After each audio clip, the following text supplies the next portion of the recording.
Hi everyone. In today's tutorial, we will show you how to add clickable links in Canva to make your designs interactive. Whether we are creating presentations, PDFs, or social media content, adding links helps direct our audience to websites or resources. On our Canva dashboard, we can make text clickable.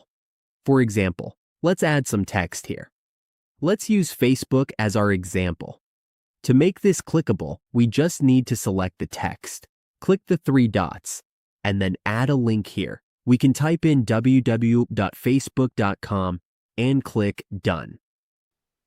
Now the text is clickable. When we click it, it will take us straight to Facebook. We can also make a button clickable. Let's go to Elements and search for a button. We will pick this one. Let's resize and position it. Now, to make this button clickable, we click the three dots again and select Link. We can enter a link here, for example youtube.com, and press Enter.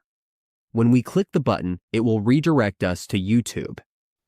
And that's how we add clickable links in Canva in just a few simple steps. Our designs can now be more engaging and useful.